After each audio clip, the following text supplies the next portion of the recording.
Since 1901, Catholic Life Insurance is a faith-based, membership-owned organization that combines financial well-being with a commitment to serving others. Agents are ready to assist our members and our prospective clients. In addition, our employees provide top-notch customer service. Catholic Life Insurance is committed to our communities and has helped raise nearly $15 million to date for Catholic schools across Texas. Come, join our family. Visit our website or contact us so that you and your family are always safe and protected. Welcome to tonight's town hall. My name is Virginia Mata, and I'm starting too early. But I do know y'all are probably hungry, so it's probably a good thing.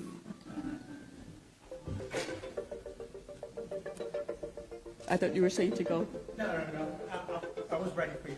Oh, okay. But they're gonna start. Let me try this mic. Are they coming up? Let me know when. Okay. Was that too long? That was loud. Yeah. Okay.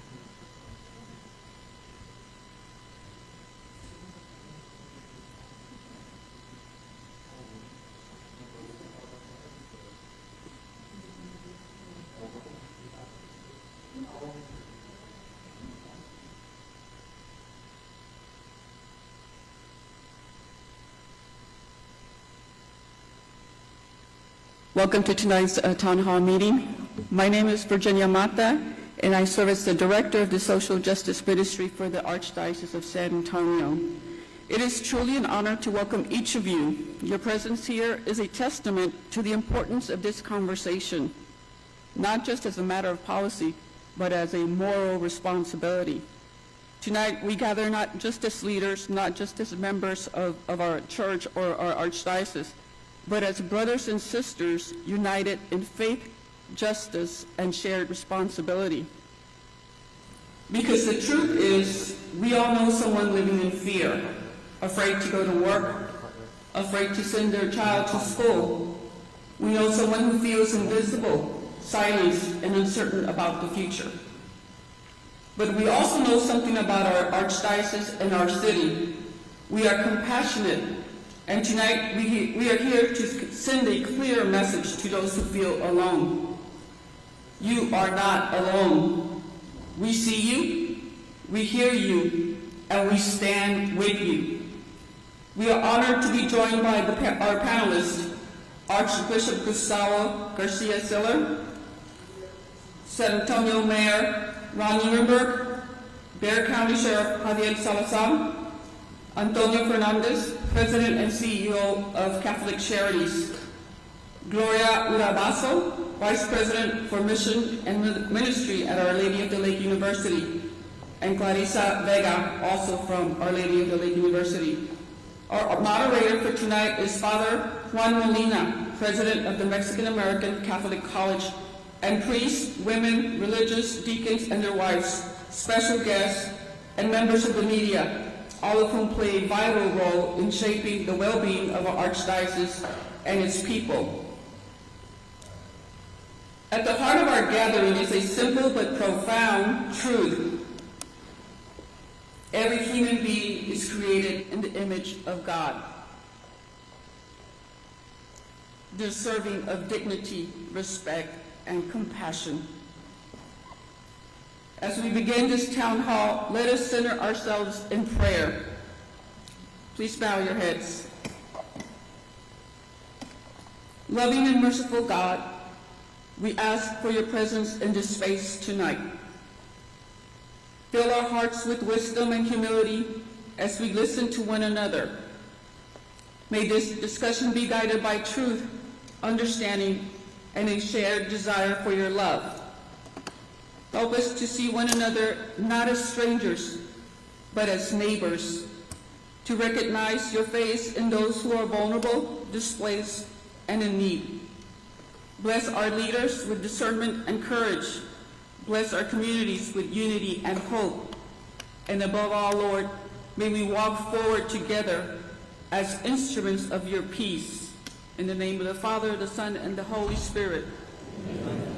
And we'll begin with our moderator, Father Molina.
Good evening, everyone, and thank you, Virginia, for your words of introduction. I'm just going to jump right into some questions to begin the conversation with our panelists this evening. Archbishop, the first question to you. What is the Church's teaching with regards to the care of migrants? Well, the Catholic social teaching has emphasized constantly that people, they have the right to migrate and to better their lives for themselves and for those that they are taking care of. That could be family members, neighbors, friends. Also, the Catholic Church indicates that the countries, they have the right to protect their borders, and emphasizes that all the process has to be with respect, with understanding, and for the better good of the people who are migrating, and the common good, the country that is receiving the people. And also the Catholic Church emphasizes that even if people migrate, the processes has to be one that is just and merciful, filled with justice and mercy. And that is a very difficult balance, but otherwise it's not humane and destroys individuals, families, and society. And always that a human being was created to the image and likeness of God. So basically, this is the center, and the pursuit of the common good is very strongly emphasized. That we need to see each other with the same dignity. So whatever good is done has to be embraced and to be present in all those involved. Sure. Thank you. Thank you. I'll follow up with you, Antonio. Could you tell us a little bit about what are the procedures that you have placed at Casa Bienvenida? So at Centro Bienvenida, we actually received hundreds of thousands of people the last 2.5 years. And it was a great work between the city and Catholic Charities and one of the non-for-profits, ensuring that people who had crossed the border and they were already with ICE or Homeland Security or Border Patrol, those entities will actually send them to non-for-profits, and they will come to San Antonio to Catholic Charities So for us, it was a safety issue where we provide humanitarian services. And all of these people were coming directly from the government, so we could serve them. All of them had their A numbers. They were legally in the United States. They had to go and see a judge or go and meet with ICE, and we will help them to ensure that while they were in San Antonio, they were treated with respect and dignity. So more than procedures were common sense, food, clothes, showers, anything that a human being needs, and we will help them to go to the final destination where they were going to go, could be New York or Chicago or whatever it is. So for us, it was serving people like we would like to be served other places, and again, all of these people were here legally in San Antonio. Good, thank you for that. Although I'll get to our other panelists, Archbishop, I know you spent a lot of time at Casa Bienvenida, and I think you even shortened your vacation. Can you tell us a little bit about your experience there? Well, I consider that it was a blessing to be part of those people's lives, and how, in listening to their stories, I was able to learn who they were, why they decided to leave their country of origin, the countries that they went through, to know their basic needs and their longings. The sense of hope in those brothers and sisters was tremendous. And I consider it a great blessing in my life to have been accompanied them. And there were times I was every day to visit 2, 3, 4 hours, listening to stories, seeing other members of religious life, consecrated life, priests celebrating masses, praying with them, hope. You know, something that people, they will not picture it.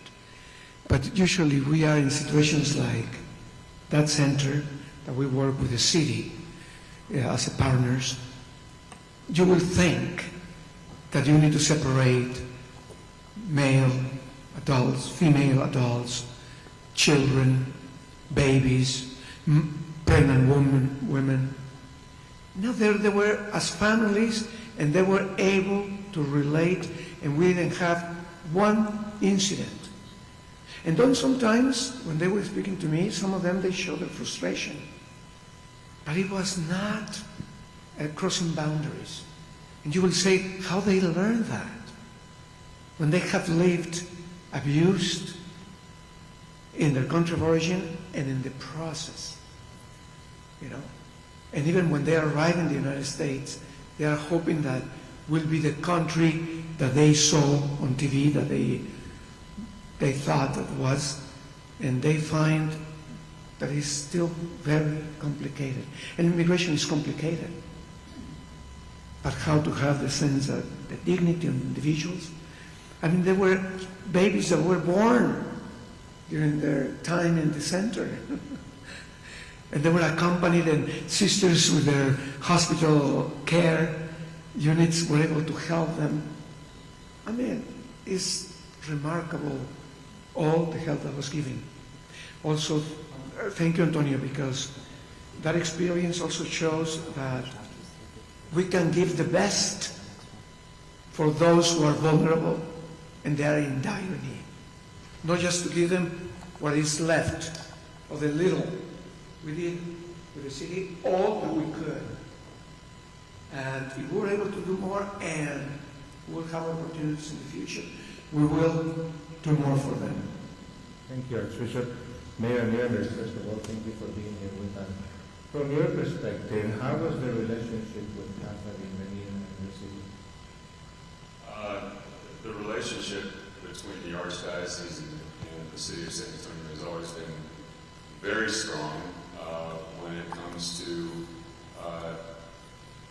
challenging human issues. When we find people in need, we work to address the need. That goes for any San Antonio resident. And so let me just back up a minute and describe to you the practical side of all this. San Antonio, our community, our city, has always followed immigration laws. And we have always been in dedicated to the purpose of creating a safe and inclusive community. Those two things do not have to be mutually exclusive. San Antonio, our local government, doesn't have control over immigration law. We know that we have been waiting many decades for reform of our immigration system to match the modern times that we live in. That has not happened. So practically, we don't control who might arrive to San Antonio. We do have a responsibility as a community, as a government, to maintain safety, to provide some order to what can be a chaotic process when you have many thousands of people arriving to the city. And the way we dealt with providing for safety and order is that we opened what many people know as the Migrant Resource Center in partnership with Catholic Charities and the Archdiocese as a way of providing safety, not just for people who are arriving, but for the community as well, because we need an orderly process. But I have always maintained that we can do both of those things and live up to our obligation as people to treat everyone, regardless of who's here, everyone in our community deserves to be treated with dignity and with humanity. That is a basic responsibility that we have as citizens of this community. And so our approach with the Migrant Resource Center is to do all three of those things: provide for public safety, maintain order in the process, and treat people with dignity. We are only able to do that because we've had tremendous partnership with our community, starting with Catholic Charities in the Archdiocese, but giving the strength of the city of San Antonio and the resources that we have to bear. I will add, for folks who are always very interested in this, how is it all paid for?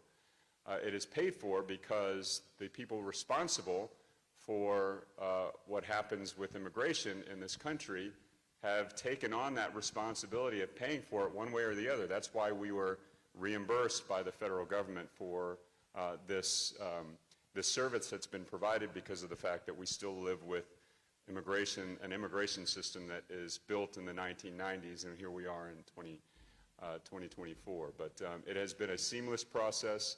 It has been a dignified process. It's been a safe process, and that's because we have the strength of this community, the compassion of the community, as well as its practicality. Thank you. I appreciate your 3 points that you mentioned: public safety, welcoming people, and at the same time treating them with respect. Now, moving on to the enforcement part a bit, perhaps. Sheriff, again, also thank you for being here with us tonight. Can you share what communications you have had, if any, with the local ICE office regarding immigration enforcement and the possibility of raids? Well, first off, let me just state that myself and certainly speaking for the Bexar County Sheriff's Office, our priorities locally, our priorities as far as law enforcement go, are different than the priorities of the new administration coming into the federal government. I don't believe that immigration should be a top priority for us.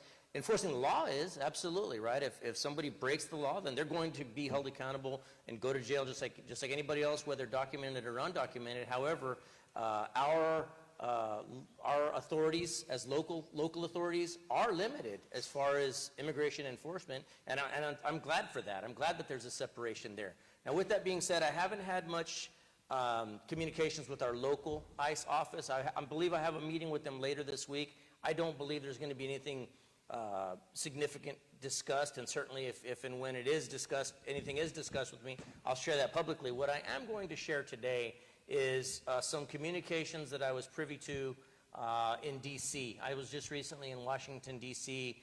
For a couple of sheriff's conferences, Major County Sheriffs of America and the National Sheriff's Association. As part of those two conferences, I had the opportunity to communicate with high-level federal law enforcement officials.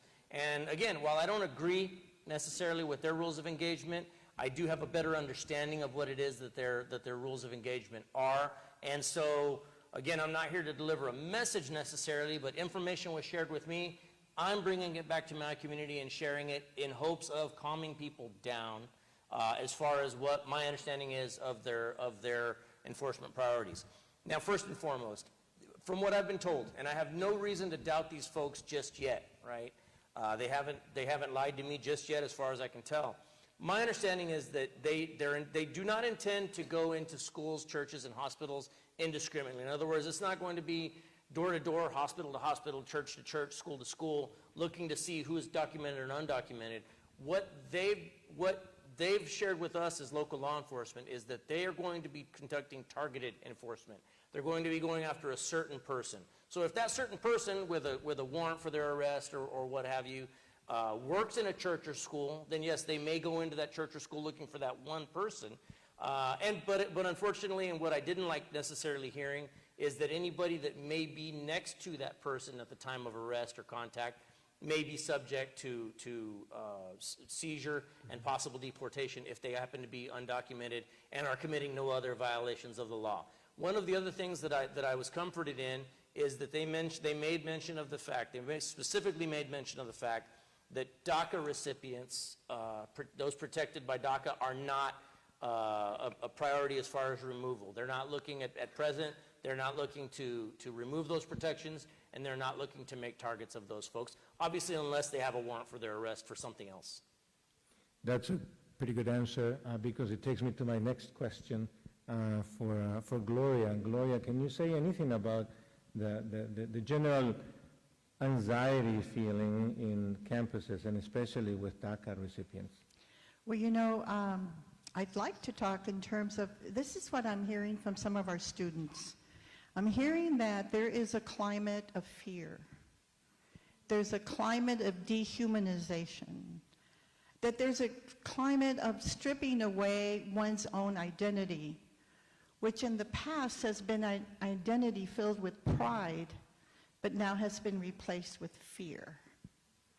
And then concern over birthright, citizenships, having to leave a country I've known since birth, and then the fear of going somewhere that I know nothing about. The impact is not just on individual students that have family members that have been sent back. It's their friends. The impact goes further than their direct families that are involved, but their friends at school and what it does for them. Where is that safety? Where is that safety net? And law enforcement, I'm sitting right next to one here, they've always been looked at in the past as protectors and as people that students can go to if they're needing help. And now they're afraid. Students' realities that they can go to class and to do the classwork and to do the homework, but now they may not finish. They just might not graduate. What about form filling? The fear of identifying oneself as a Latinx or a Hispanic and the fear of retaliation. Unable to respond to forms without the fear of racial profiling. Those are just some of the conversations I've had with students that have so the framework is that of fear. And Thank it you. would be with the DACA as well. I believe the sheriffs may have. Sure, I'm glad she mentioned law enforcement because a lot of those points are things that I wanted to come here and touch on specifically. First and foremost, racial profiling, still illegal. It's absolutely still illegal, and if anybody suspects a first responder of conducting racial profiling, my office needs to be the first one to be called.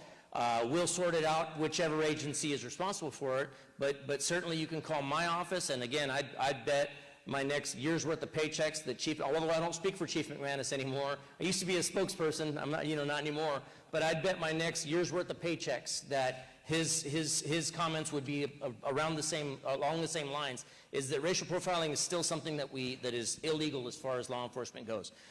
With that being said, earlier I alluded to the fact that my priorities and local law enforcement priorities are different than those of the current administration incoming. I can tell you definitively that we would rather have good relations with everybody in our community. We would rather have everybody in our community feel equally protected, whether documented or undocumented. So with that being said, and I can't state this any more emphatically than I'm about to, if you are the victim of a crime, or if you are a witness to a crime, and you happen to be undocumented, please, I need you to feel comfortable calling law enforcement and making that report. You will be treated as the victim or the witness that you are, along with all the rights and privileges afforded to victims and witnesses. In other words, there are laws still on the books that do protect the rights of crime victims. And in fact, my deputies, my investigators are well-versed on how to fill out things like U-Visa applications to allow a victim to feel comfortable making that report and enjoy the protections afforded them under the law. Much like the folks in the Martha's Vineyard investigation, everybody's familiar with what happened there. Those folks are still in this country legally, lawfully, working legally and lawfully because of the U-Visas that we provided them as part of that ongoing investigation. So please, if you are a victim or a witness, call us, 210-335-6000. That's the number of the sheriff's office. Good, thank you. That's important to know. And I'll follow up with a few questions there, but I think the Archbishop may have a point. Well, I was also thinking of, when you were speaking, Gloria, that is also the cloud that to have crossed the border makes you illegal. When we have the experience of those who work in Casa Bienvenida, and that they are criminals, and even they can end being terrorists. So the victimization, the criminalization is something that weighs a lot in people's lives, because then brings insecurity. And as both of you talk about security and protection, how we're going to convey, besides what we're saying here, in our environments, in our neighborhoods, in our schools, in our churches, in our structures, to convey that people are good to start with, and how to build up from there, even though this cloud that says you are bad and we want to clean you out of here, because that builds a lot of elements that they don't work to build what you convey our city. And it's true, I have seen it in 14 years. What you convey, Mayor, is right. But we want to keep that. We will need to work at it and together. And that's one of the purposes of this encounter. Sure, so that's the work of the church in a sense, making sure that everyone's human dignity is respected. But I want to go back a little bit to just for some more details, both for the mayor and for the sheriffs. Mayor Nierenberg, has the city been in communication with ICE or members of the current administration to address the deportation efforts we are seeing across our country? Yes. In fact, I had a meeting with the ICE field director a couple of weeks ago, and I'll convey the same information that the sheriff just mentioned. What we were told is that the deportation activities that are being conducted right now by ICE is really no different than has been conducted under any other administration, going back to Obama, to Biden, to Trump 1, now Trump 2. What is happening that is different is the rhetoric, is the attention, is the showmanship of some of these things from politicians. And it is designed to do exactly what we're hearing, which is that it's instilling a lot of fear. It's concerning to many people in the community, and it's even stoking hatred. That is what it is designed to do by politicians who are playing those kinds of games. The reality, though, is that, number one, our laws have not changed. You know how hard it is to change immigration law. We've been trying. And our values have not changed. And that's the part that I think we need to really emphasize tonight, is that our values as a community here in San Antonio have not changed. We look out for public safety for the entire community. We provide services and people who are in need. If there is someone hungry in our community, we're going to do the best that we can to feed that person. Now, how do we respond to the fear, though? I think, that's why the Archbishop called us together. That's why the sheriff has said what he said. And that's why I also, through our immigration office and through many nonprofits, all of you which are probably engaged in, is making sure that people know what the facts are, what's actually happening on the ground, and the fact that between December and January, people did not all of a sudden lose their constitutional rights to due process. There are resources out there, and we want to make sure that you have those resources, you know your rights, and you can live without fear in our community. And a little bit related to that, thank you for your answer. Sheriff, how closely, if anything, is your office working with ICE when it comes to enforcement? Well, we're always going to follow the law. Whatever's required of me by law, we will do it, right? And I don't have the ability to say, well, we're going to ignore that law. So whatever's required of us by law. But with that being said, nothing more than that. Perfect example. Okay, right now in the state of Texas, several of the major counties, which we are considered, several of the major counties, for example, have ICE. ICE has an office in the jail. They're housed there. That not being required by law, ICE does not have an office in my jail. They can come and go as they need to, right? I don't have the ability to keep them out. But so, like, for example, they come through the facility. They used to come through once or twice a day. Now my understanding is that those visits are about every 3 to 4 hours. They're coming through, interviewing prisoners there in the jail, and then they're collecting information from individual prisoners or inmates, if you will, going back to their office, and then there they generate immigration detainers that they then send over to my jail for who they would like to speak to upon release from the jail. So my relationship with ICE is only that it only goes as far as what I am legally obligated to do and nothing more. Thank you. And may I just add to that? I can't emphasize enough what the sheriff said first, which is that we're still observing the law. We're following the law. You can be a community that cares for people and is dignified in that approach and treats people with humanity and follow the law. That's what San Antonio has done from time immemorial, and that's what we will continue to do. I do have a couple of follow-up questions on that, but I would like to ask Gloria, actually. Can you tell us a little bit more about how DACA recipients have been faring and what they are telling you? And maybe discuss a little bit, if you can, this issue of birthright citizenship that you had mentioned earlier on. I think I've talked to a couple of students who are DACA students and that have worked with nonprofit organizations. And one of the comments that have been made has been, because I want you to hear the voice of the student, not my voice. I'm not here for me. I am here for me, but I'm not here for me. It's for me to advocate for students.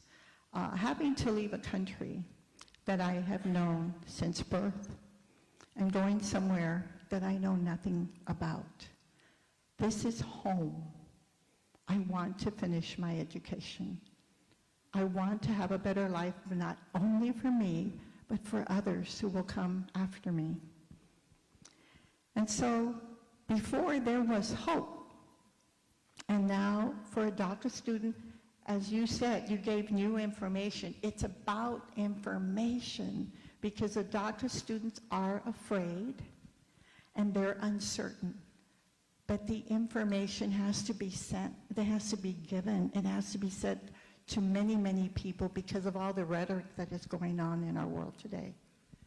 So one simple question that some of our international students will ask is, can I travel back home and come back? Will I be allowed to come back? And you know what? Do we know?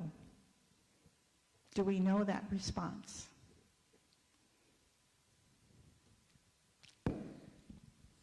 Thank you. I think that's important to hear from those affected. Archbishop.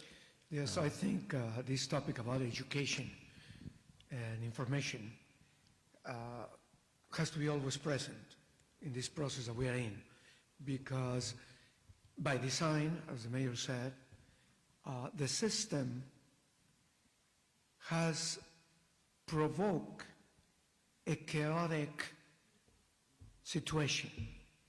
And so it's hard to know if the information is right, if they are going to find any mistake in me, I cannot walk this way or that way, because then will get me. They will get me. Or they can get somebody else next to me. So we will have to continue doing that, and the church, not only the Catholic Church, I know of other religious groups who are working hard in providing attention to migrants and refugees as brothers and sisters, as the city wants to treat everybody. But so the information is important, to know that by design is a chaotic picture, how we in leadership, how we're going to convey good direction. Before we came here, the sheriff said something. He says, we hope that the people who are here and those who are going to follow this program through the media, that they will be part of solution. Because we don't know, we should not wait that the solution will come from the top when it's all that rhetoric that we heard, but how has to come from the base. And so there are many people who are very interested in help with this. We have Catholic Charities. It's a question also for Catholic Charities, what that institution will be able to do for other people. And I believe, because in dialogues that we have had, that we are not going to stop doing good. And for anyone, anytime, and anywhere. Would you like to say something more, Antonio? So, you know, the question is, we closed Centro y Bienvenida MRC last week, officially closed. We opened another site called Mother Teresa Center, a place where we want to help the people who are here in San Antonio, English classes, education classes, workforce development, you know, how to help moms and dads register kids in a school. How do we help people with basic knowledge? And I mean everybody. People who are here, people who actually are born in other cities, because at the end of the day, we serve all. And clearly, we serve all. So for us, is how do we help the people who are coming to us, but even the people who are afraid to come, because they are afraid. And I think the big issue right now is how do we educate the community in what is going on and what my rights are or not. So we're doing more Ask Our Lawyers in parishes and community sites, so we can tell people what the rights are. We're putting things on social media so people can actually understand that. So at the end of the day, we're not going to stop here. I think it's my obligation to feed a child. I think all of us will feed a child when the child is hungry. I think we'll clothe the person. We have blankets. We have toys. Whatever we can, we have to do to our foreigner, to our neighbor. That's our responsibility, and we plan to do that and keep going stronger than ever. So the basic point is that the Catholic Church, we as Catholic Christians, are not going to stop caring for those in need in one way or another. I'll follow up a little bit about that, but Archbishop, you were going to say something. Well,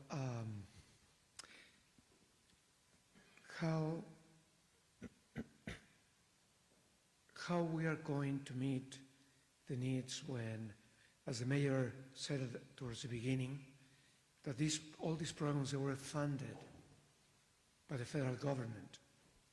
Because it's the responsibility of the federal government and the state or states to provide the solution for these situations. Now, if we don't have the funds, we know that the help cannot be the same. But it could be, we have to give it thought and to be creative and to find ways how, in our ability, not only the Catholic Church, in our ability, with our gifts, we can continue providing services for these people. Because, I mean, at the center of Bienvenida, in 3 months, close to 3 months, we were able to help together 353,000 individuals. How we're going to be able to replicate the help without the funds? Right, so that's the major issue.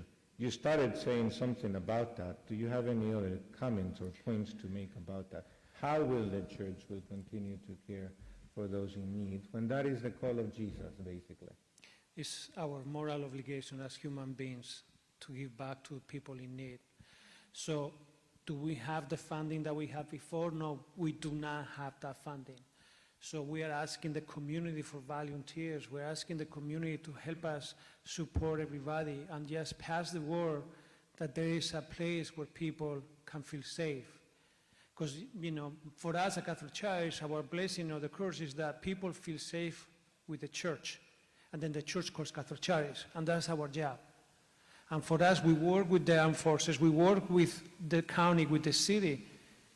But at the end of the day, my job in life is to ensure that everybody can eat, that everybody, a homeless person in San Antonio, a child, a senior person can eat, regardless of their foreigners or not. Sure. Because I think all of us will want to do that for our own family, all of us. So we are planning to provide more services for the people who stay here. So over 350,000 people around that pass through Centro Bienvenida, maybe over $500,000 through San Antonio. We know that 5 to 10% of those people stay in San Antonio. How are we helping them? Because now they're our neighbors. They are in our communities, in our churches, in our county, in our city. We have an obligation to help them. And we will be helping them, hopefully teaching them how to fish so they can become self-sufficient, the sooner the better. So your comments remind me of Matthew 25. We're going to do it because it's the call of Jesus, because it's in the gospel. Whatever you did for the least of this, you did it for me. Obviously, the issue is about funding. We're not going to be able to help in the same level. But it's not just the church. Also, it seems like federal agencies or counties and cities are also suffering some of that as well. So this question is for either of you, Sheriff or Mayor. How are you dealing with the decreased funding from federal agencies, and how that relates really to public safety in the city and in the county? Well, so for now, our federal funding has not changed. My understanding is there is some proposed legislation up that unless we, as law enforcement agencies, do the bidding of the federal government, for lack of a better term, right?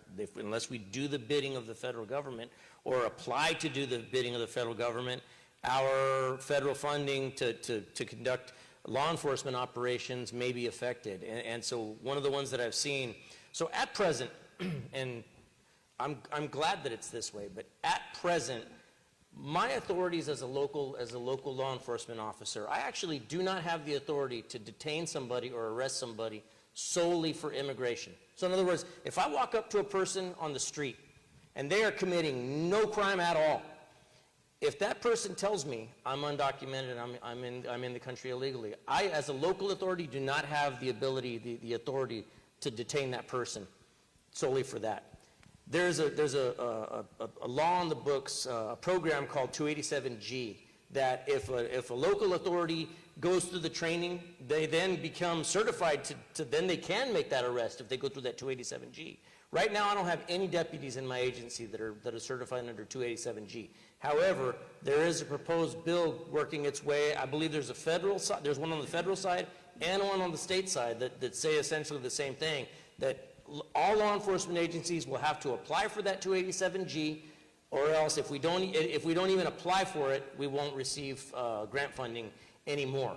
I hope that it doesn't pass. Unfortunately, I think that there's some momentum, and certainly the way the legislatures are looking, not to get too political into it, but the way both legislatures are looking in Austin and in DC, I believe that they do stand a chance of passing.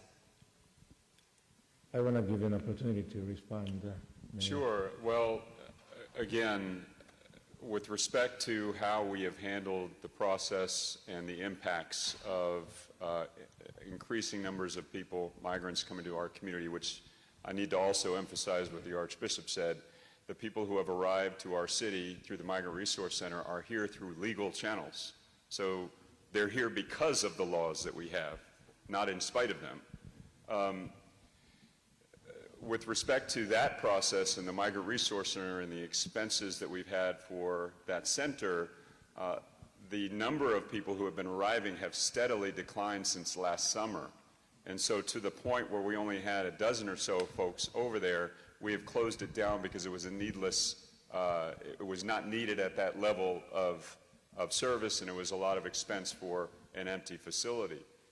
But should migration rise, ebb and flow like it has over the last 20 years as our laws have stayed the same, it's not, the lack of funding doesn't all of a sudden make the need go away. So our community, again, will have to ask itself, if the federal government is no longer providing the funding for a problem that they have created, what should the community of San Antonio do to live up to our obligations of public safety, maintaining order, and treating people with dignity? What we have done in those instances is we've relied on each other. We've worked together as a nonprofit community, as churches, as a city, and we will have to figure it out. But at this moment in time, the level of need, the level of resources to fill the need is not at the intensity of what once was even just a few months ago.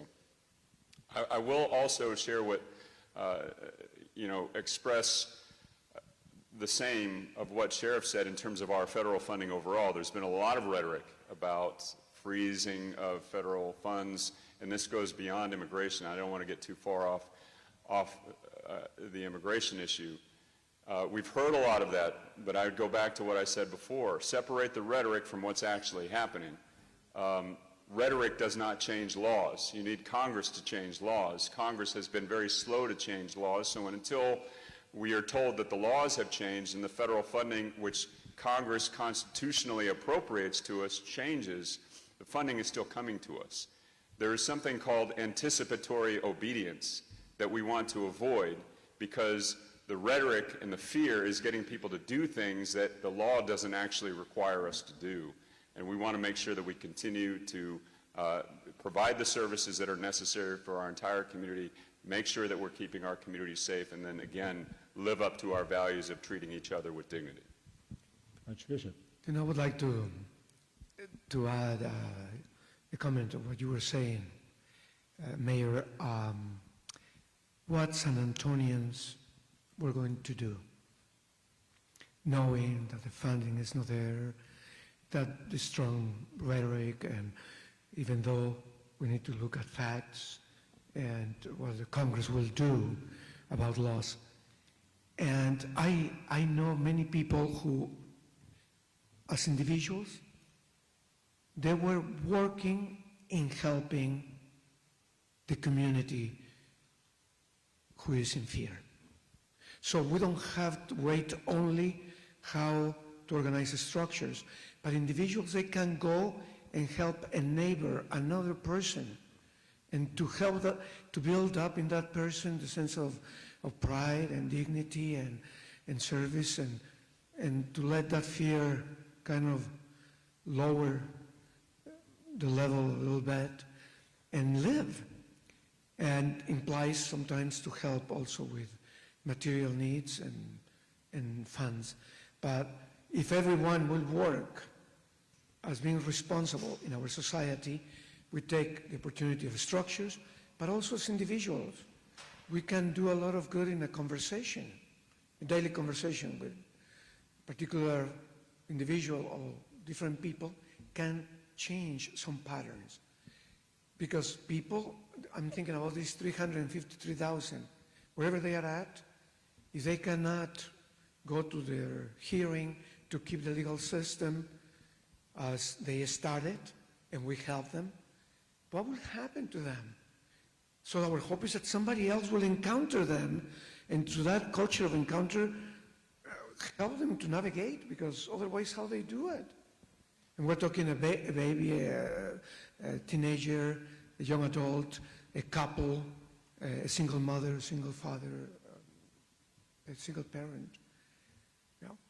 We are also, and I share that with you in this panel, we also are having our struggles, us who are in leadership, regarding that we have many people helping communities who are not born in the United States.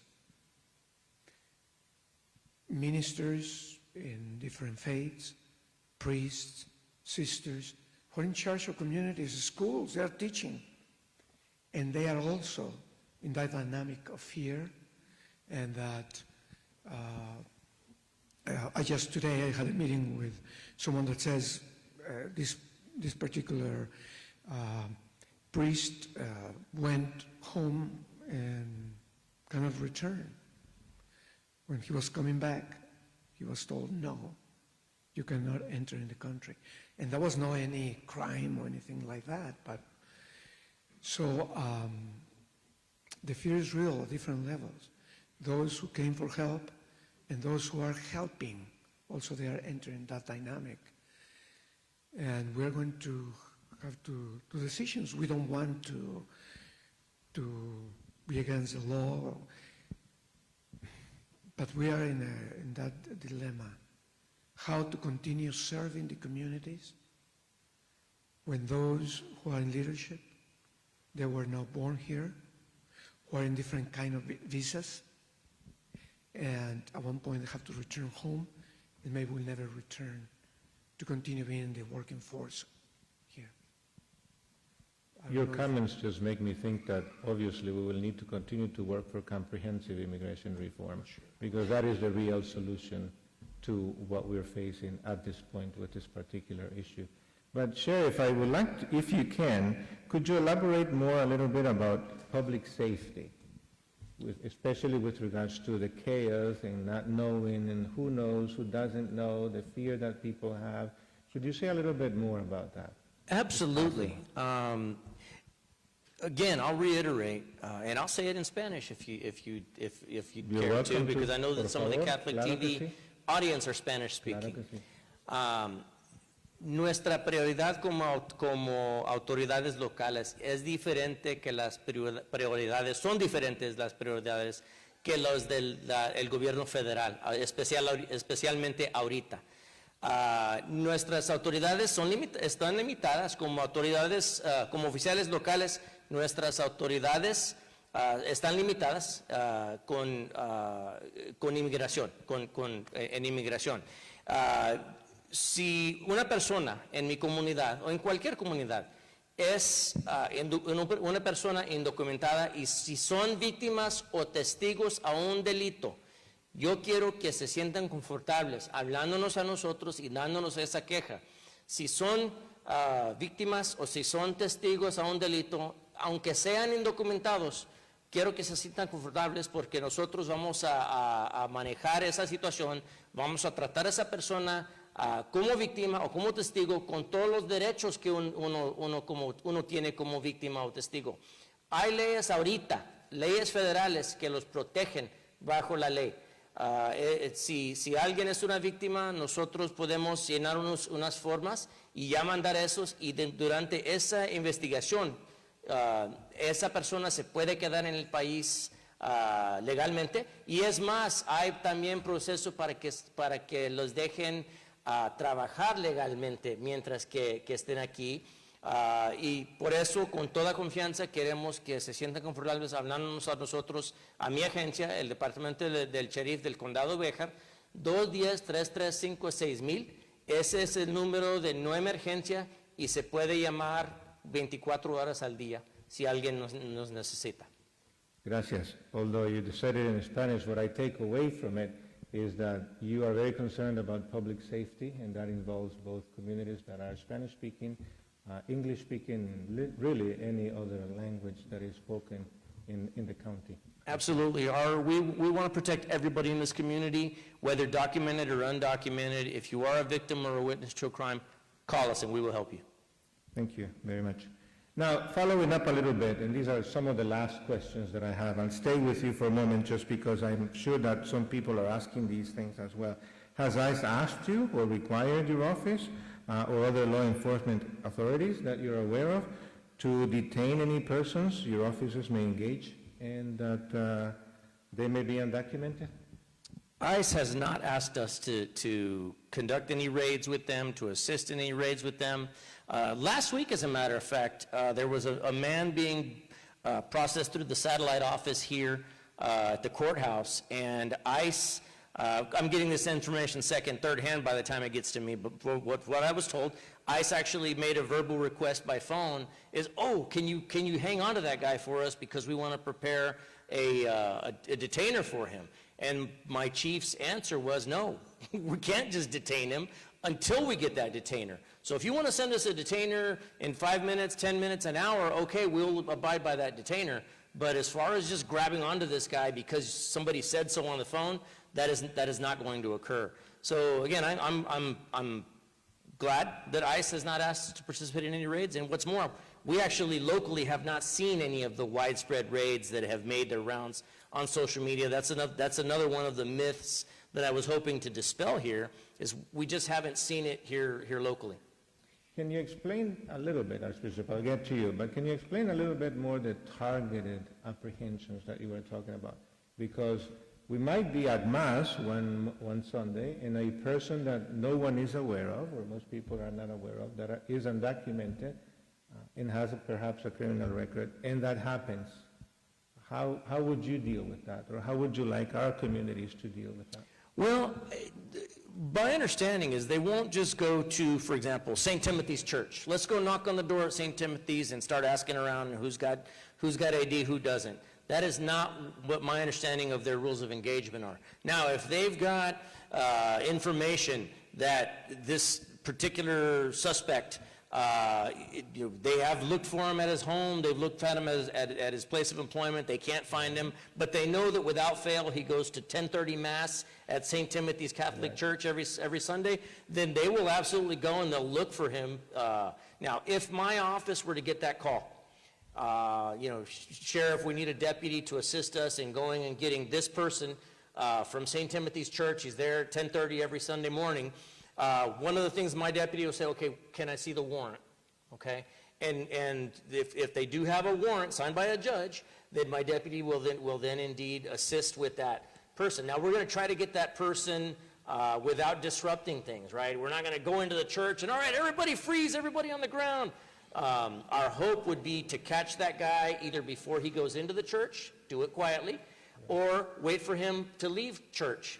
Put people at all the exits and wait for that guy to leave, and then when that guy leaves, let's try to get him away from the church, again in hopes of avoiding a dangerous situation around all these peaceful churchgoers that have nothing to do with the situation. That is how we would handle it if we were asked to assist with targeted enforcement. Thank you for that clarification and explanation. Archbishop, you were going to say something. No, listening, I'm thinking we are for the respect of every human person and to promote safety and other values proper to our city of San Antonio and our communities. What about in those communities? They don't resonate with what we are saying. They don't believe in what we are saying because they think differently. How we are going to continue promoting human dignity and safety in our society? How do you see it? Because not everyone will agree with our expressions today.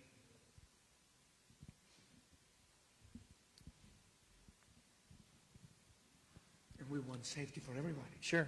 Well, and it is unfortunate that not everybody feels that way. Now, with that being said, I was somewhat comforted in the fact that at the first conference that I went to was the Major County Sheriffs of America.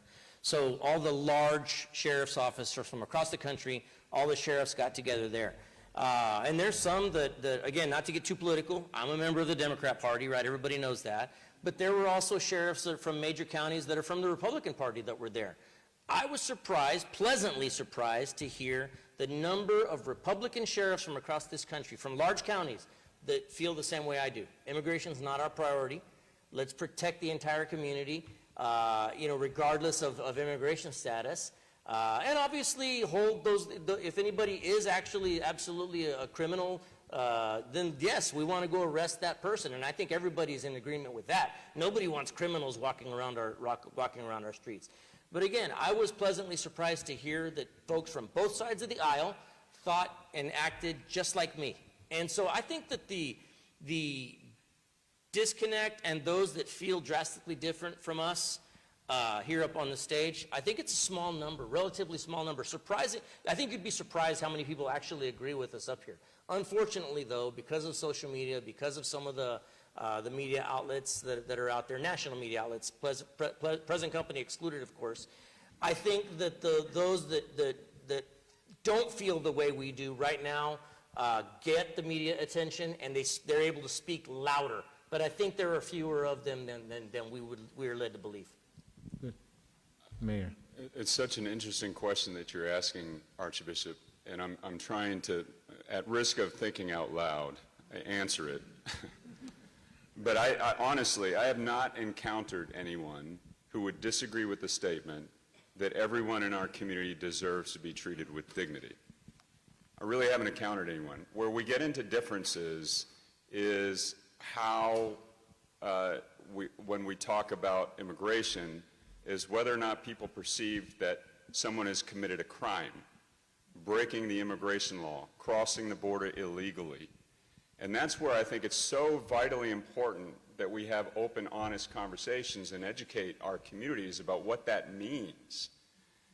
I have so many conversations with people, very well-informed people, who still don't believe me when I say that everyone we have handled at the Migrant Resource Center was here because of the law that has established a process for when you cross the border, regardless of whether it's at a checkpoint or not, when you cross the border in this country and you claim asylum, there's a legal process to go through. And therefore you are granted status that allows you to go through that process legally. That's who we have been helping here. And so if you disagree that law should apply to people when they cross, whether it's between a checkpoint or something like that, they don't go through some process that you think would be a better process, that's why we have to change the laws. But until that happens, those are the laws that we are dealing with. And those aren't the kinds of laws that the city or the county have the authority to change. Now, with respect to then, does everyone here who is here be deserving of basic dignity? I say yes. Most people would say yes. If we can agree on the fact that there are these weird laws that haven't changed, which is why a lot of folks have arrived, then we can get down into the basics. We treat people with dignity with respect to the law because that is what the law requires. If you are here under legal auspices in the United States, you are granted constitutional rights for due process. So before you can be removed, you have to go through that process. And that's all that we're talking about, is that we are going to continue to follow that law until it's changed. And we're going to protect people's public safety. And again, I haven't encountered anyone, if we can agree on those two things, that everyone deserves to be treated with dignity. So it's a hard question to answer, because here in San Antonio, if we can agree on the facts, and we really need to get better at identifying what those facts are, there shouldn't be any disagreement about your question. And what about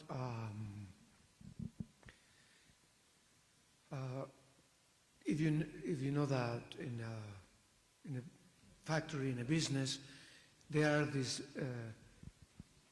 dismissing people because of the fear.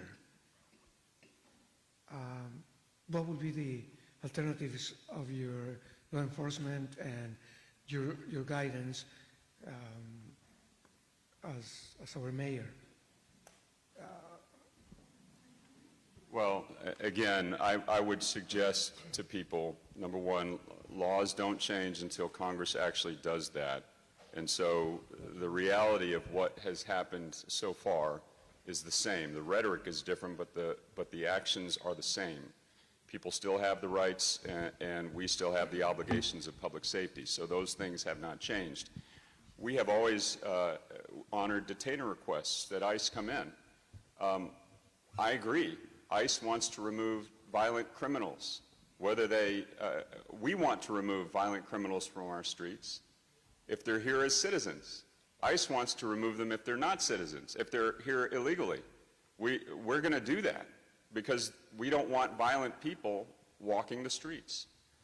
But as it relates to people being in fear of working in this country because they don't have the proper documentation, this is where we need people of good faith and honesty to stand up and say and demand to our elected officials they need to change these laws.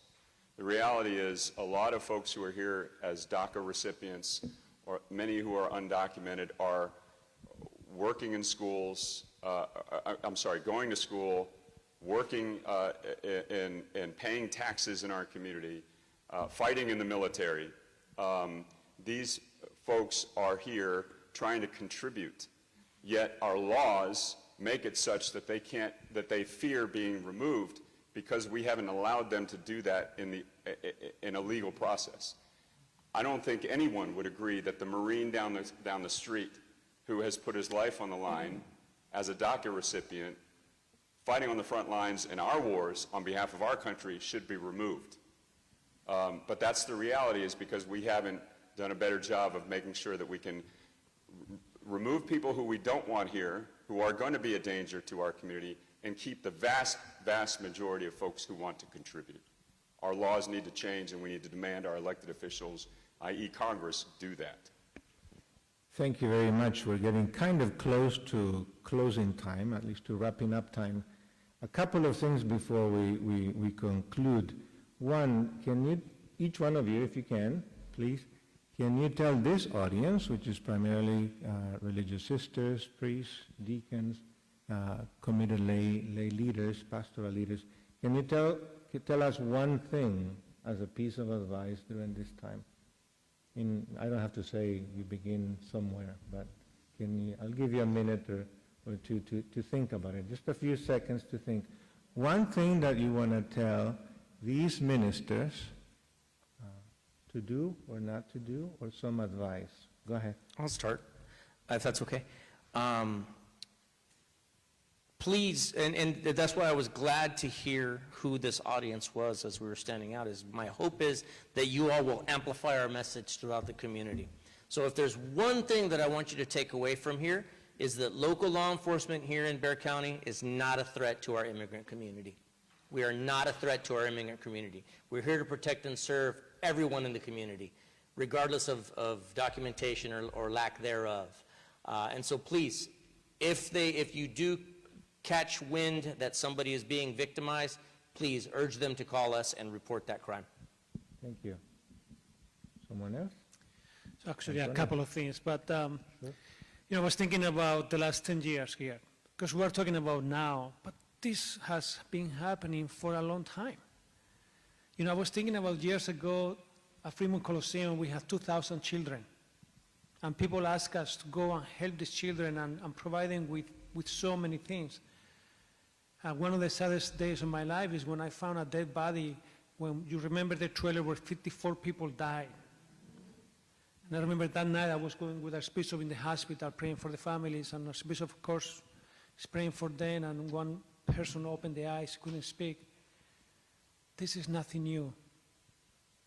And again, it's 10 years of memories and horrible things to some degree, but the advice, which is not advice, but I just want to tell people, we're here for everybody.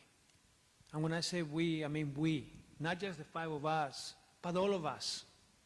And when we worked with the children, my gosh, the corporations were there, the county was there, Catholic Child was there, so many people supporting them, and I think that's what I really would like to, as all of these things going on, just to ensure that all of us are together as one to help the people who need it the most. Good. Someone that's mayor, it looks like you're ready. Did I look that?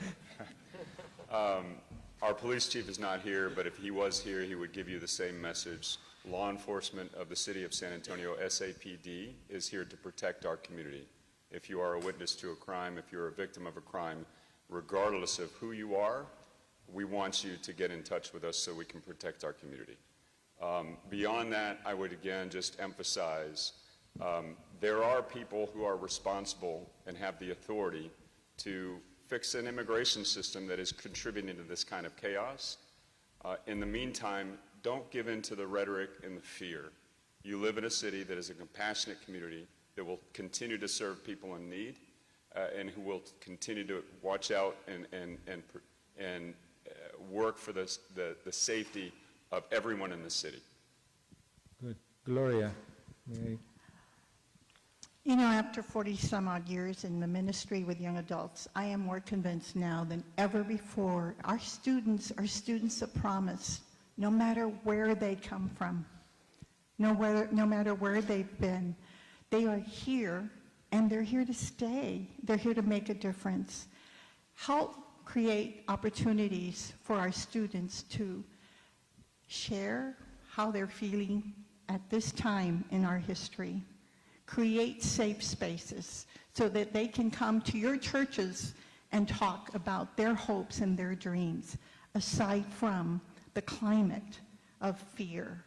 Let's try to make a difference in creating a different kind of climate. It's a climate of hope.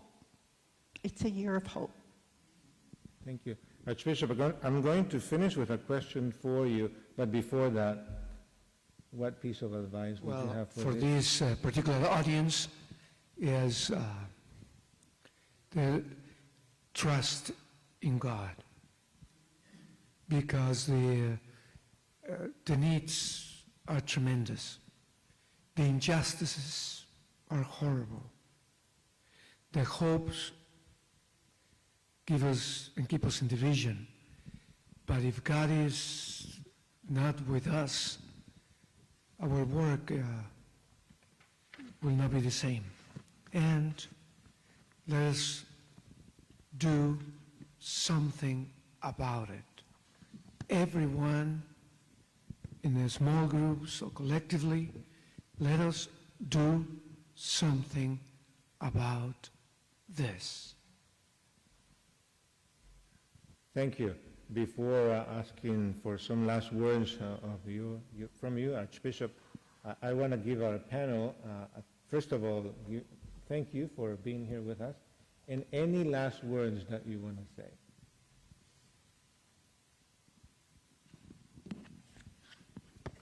Sure. Go ahead. Go ahead. Go ahead. No.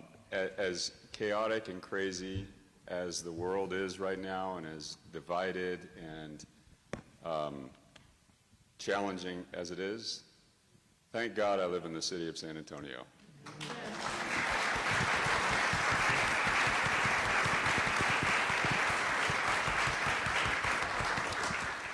Let's not buy into the rhetoric. Let's know our facts.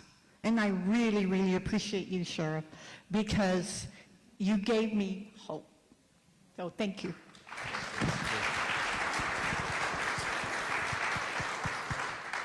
Twice this past summer, I was blessed to have been invited to the White House. Probably won't be getting invited back the next 4 years. I'm just guessing. I'm going on a limb here, right? But what I was most proud of is that I was invited to stand next to the president as he passed executive orders, trying to make the problem better. Not the most elegant solution, right? Because ultimately, the bipartisan legislation, it would have been great had that passed. That would have been the first meaningful change through the codes to this solution. That would have been the first solution in 28 years, something like that. But with that being said, I was pleased to be invited to be a part of the solution. And I'm always going to want to be a part of the solution, whatever that may look like. Even though I may not get invited back for the next 4 years, or I may not get invited by this administration to be a part of the solution, This being in this room with you all tonight, I consider to be part of the solution, and I'm proud to stand with each and every one of you in the community should you need me there. Thank you.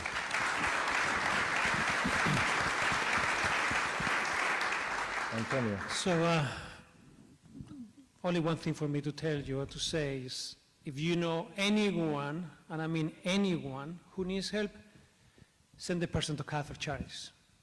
I cannot promise you we will help the person if we cannot, but I promise you we'll try our best to help everybody.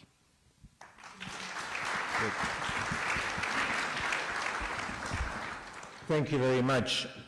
Before asking a question of your Archbishop, I just want to remind our audience that you can always go to the Archdiocesan website to find out how to get involved and what the policy is regarding any issue, but specifically today regarding immigration issues as well.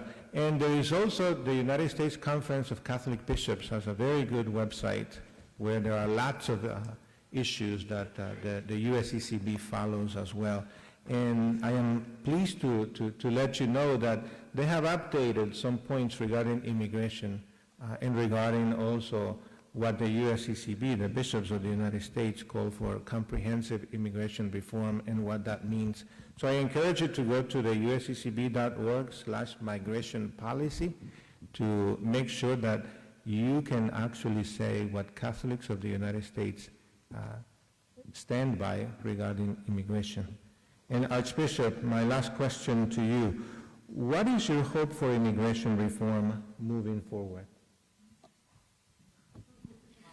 Glad you're asking a clergy member, not the For those of us who have worked on this issue for a decade.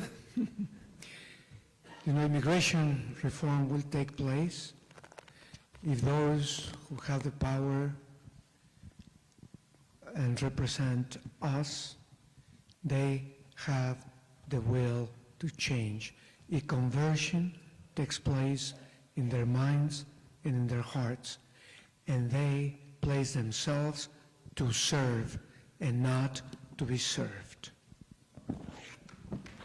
Thank you.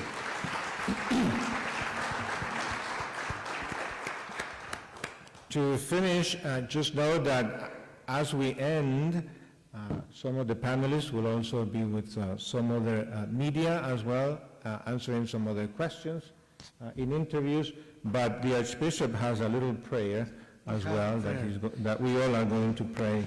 I think you all have it in What about your we seats. stand? We have been sitting for a while, and we can end with this prayer. As you know, there are conversations in panels or dialogues already taking place at different levels, different groups here in San Antonio. Let's continue fostering those dialogues and those encounters. And let's pray. Loving and merciful God, we thank you for this sacred time of reflection and dialogue. You have called us to walk in justice, to care for the stranger, and to build a world rooted in love and dignity. From the beginning of time, you have walked with your people, guiding them through the wilderness, providing for them in times of need, and calling them to trust in your divine providence. You were with the Israelites as they journeyed from slavery to freedom, and today you walk along the some migrants and refugees who leave their homelands to search of safety, dignity, and hope. We ask you to open our hearts, sacred call of accompaniment. May we see in the faces of migrants, refugees, the image of your Son, Jesus Christ, who himself was a migrant seeking refuge from danger. May we now turn away in fear and deference, but instead embrace our role as your hands and feet in the world. We ask this in the name of Jesus Christ, who was once a migrant among us. Amen. May you... Thank you, everyone. May God bless you all and our archdiocese and our communities. And Archbishop, I just wanted to say one other thing. When you mentioned what we can do, The scripture is clear about how we are to treat migrants. And that is what we have to share with people, is to educate them that the Bible in Matthew 25:35 tells us that if I was a stranger and you welcome me. From the Old Testament to Christ's teachings, we see a consistent message. God calls us to welcome, protect, and stand in solidarity with the migrant, the refugee, and the stranger. And let us not forget that the Holy Family themselves were migrants who were forced to migrate. Their story isn't just a story. It is our model for how we are called to respond, and that is what we have to share, and that is what we have to do. Thank you.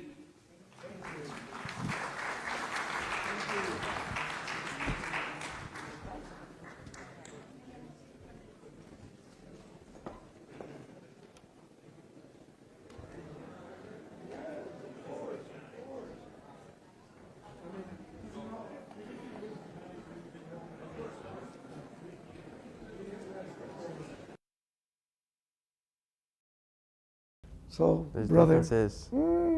Like, what's it called? It's funny good because like relationship with women. when I would like go to Melchizedek, like when I was like younger, and just like even last year, and now I can't. Now I don't go because Knights meetings fall on Thursdays, and that's when they have it.